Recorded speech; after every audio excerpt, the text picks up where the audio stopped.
మాఘపురాణం సులక్షణ మహారాజు వృత్తాంతం. వంగదేశమును సూర్యవంశపగు రాజు సులక్షణ మహారాజు పరిపాలిస్తూ ఉండేవాడు. అతనికి 9 భార్యలు. అతడు గొప్ప ధైర్యవంతుడు, బలవంతుడు, ధర్మపాలకుడు.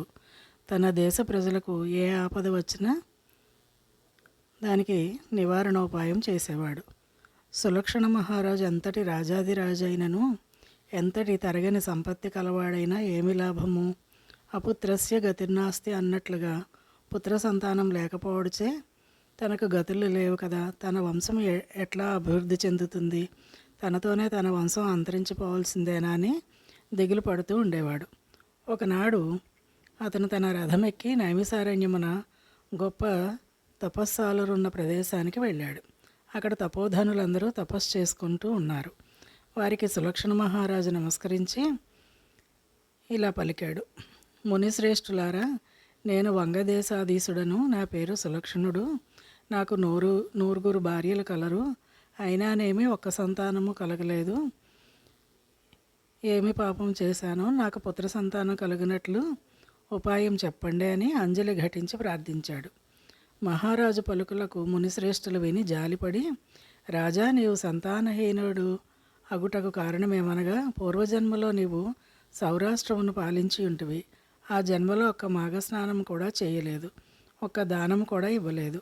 ఒక సద్బ్రాహ్మణుడు గుమ్మడికాయన దానం చేసి ఉన్నచో ఈ జన్మలో పుత్ర సంతతి కలిగి ఉండేది. కావున వెనక కర్మఫలం వల్లనే నీకు ఈ జన్మలో పుత్ర సంతతి కలగలేదు. ఎవరు మాఘమాసంలో శుద్ధ సప్తమి రోజున కూష్మాండ దానం చేస్తారో వారికి పుత్ర సంతానం కలుగుతుంది అని చెప్పి ఒక ఫలమును మంత్రించి రాజునికి ఇచ్చి, దీనిని నీ భార్యల చేత తినిపింపజేయమని పలికిరి. మహాభాగ్యమని ఆ ఫలమును కండ్లకు అద్దుకొని ఇంటికి వెళ్ళిపోయాడు. భర్త రాకవిని పట్టమహిషులు ఎదురేగి మంగళహారతులు ఇచ్చి సేద తీర్చారు. రాజు తన తెచ్చిన మంత్రఫలము గురించి వివరించి, భోజనానంతరము సేవింపుడని తన గదియందు ఫలమును భద్రపరిచి తాను కూడా భోజనశాలకు వెళ్ళిపోయాడు.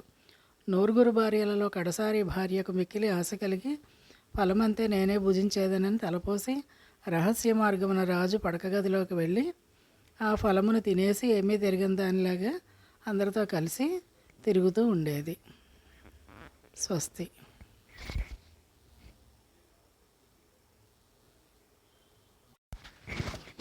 రాజు భార్యలు అందరూ భోజనం తర్వాత రాజుగారి గదికి వచ్చే ఫలం కోసం చూడగా అక్కడ ఖాళీ పళ్ళెం తప్ప ఏమీ కనబడలేదు. రాజుగారు విచారించి ఫలం ఏమైపోయింది, ఎవరు తీశారని అందరినీ అడగగా ఎవరికీ తెలియదు అనటంతో రాజుగారు దిగులుతో కుంగిపోయారు. అయ్యో, ఎవరికి కనిపించలేదే, ఎవరు తీసుకెళ్లారు, ఏమైపోయిందో, ఈ ఫలం వల్ల నాకు పుత్ర సంతానం కలుగుతుంది కదా అని ఆశించానని ఎంతో కుంగిపోయి కృషించిపోయి బెంగతోటి మంచం పట్టేశాడు. అయ్యో, తప్పు చేశానని చిన్న భార్య మదన పడుతూ చెబితే ఏమవుతుందో అన్నట్టుగా ఆవిడ కూడా భయంగానే తిరగడం మొదలుపెట్టింది. కానీ ఎంతకాలం అని అలా ఉండగలదు? రాజుగారు ఎవరితోని మాట్లాడక ఒక చీకటి గదిలో పడుకుని నిద్రాహారాలు మాని ఏడుస్తూ ఉండేవాడు. అక్కడికి ధైర్యం చేసి ఒకరోజు రాత్రి చిన్న భార్య వెళ్ళి, నాథ, నన్ను క్షమించండి. ఆయనకి చీకట్లో ఎవరొచ్చారో కనపడలేదు. నేను మీ కడపటి భార్యను, నేను తప్పు చేశాను, నన్ను క్షమించండి. మీరు తెచ్చిన మంత్రఫలాన్ని నేనే తినేశాను అని చెప్పింది. అప్పుడు రాజుగారు సంతోషించి, పోనీలే, ఎవరో ఒకరు తిన్నారు, ఎవరో ఒకరి ద్వారా అయినా నాకు పుత్ర సంతానం కలుగుతుంది, ఎక్కడికి పోలేదు కదా అని భార్యను కూడా బుజ్జగించి ఆమెను గారాభంగా చూసుకోసాగాడు. ఇలా కొన్నాళ్ళు సాగిన తర్వాత మిగిలిన భార్యలకు ఈ విషయం తెలిసి వారు అసూయతోటి ఆమెని చంపేయాలని చెప్పి ఆమె తినే అన్నంలో విషం కలిపారు. ఎవరో ఒకరి ద్వారా సంతానం కలుగుతుందని సంతోషించకుండా అసూయ చెందారన్నమాట రాణులందరూ. ఆ విషాన్నం తిన్న చిన్న భార్యకి మతి భ్రమిస్తుంది, పిచ్చిది అయిపోతుంది. కడుపుతో ఉన్న విషయం కూడా తనకి తెలియకుండా అయిపోతుంది అన్నమాట. అయ్యో అని చెప్పి రాజుగారు బాధపడుతూ ఉండగా ఒకరోజు రాత్రి ఆ పిచ్చిదాన్ని అడవిలోకి పారిపోతుంది. పారిపోయి అక్కడే ఒక పిల్లవాడిని కంటుంది. అక్కడ ఒక క్రూర మృగం చూసి ఆ బాలింతరాలని తినేసి వెళ్ళిపోతుంది, ఆ పిల్లవాడిని వదిలేసి. ఈ పిల్లవాడు రోధిస్తూ ఉండగా అక్కడ అటు ఇటు తిరుగుతున్న రాజహంసలు ఆ పిల్లవాడిని చూసి జాలిపడి అయ్యో అని చెప్పి ఆ చుట్టుపక్కల ఉన్నటువంటి మెత్తటి ఆకులు లాంటివి, దూది లాంటిది, తామర తూడులు లాంటివి అన్నీ తీసుకొచ్చి పక్కగా ఏర్పాటు చేసి ఆ పిల్లవాడిని దాని మీద పరుండబెట్టి ఒక ఏడాది పాటు సాగుతాయి. ఈ లోపల అక్కడ వేసవికాలం రావడంతో నీరు లేక ఆ పిల్లవాడిని తోటి పక్షులకు అప్పగించి ఆ రాజహంసలు వెళ్ళిపోతాయి అన్నమాట. ఇలా వెళ్ళిపోవడంతో ఆ పక్షులన్నీ కూడా ఆ పిల్లవాడిని పెంచసాగాయి. ఏడాది దాటుతుంది ఆ పిల్లవాడికి. ఆ పక్షులతోటే తిరుగుతూ ఉంటాడు. ఇంతలో అక్కడ ఒక తటాకానికి ఒక మునీశ్వరుడు తన ఇద్దరు భార్యలతోటి అక్కడికి వస్తాడు.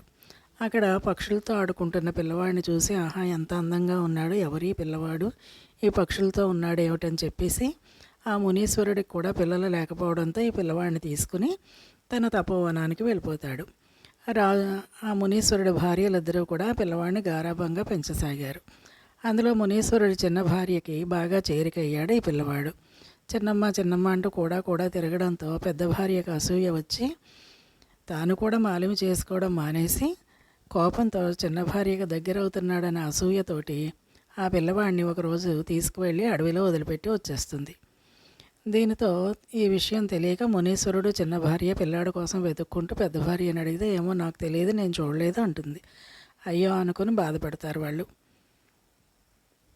ఇలా అసూయ ఆ పిల్లవాడిని అడవిలో వదిలేలా చేస్తుందన్నమాట. రాజుగారి భార్య ఆ ఫలం తినడం వల్ల మిగతా భార్యల అసూయతో ఆమెను పిచ్చిదాన్ని చేస్తే ఈ మునీశ్వరుడి భార్య ఆ పిల్లవాడిని అడవిలోకి వదిలేస్తుందన్నమాట. తర్వాత భాగంలో ఏం జరిగిందో తెలుసుకుందాం.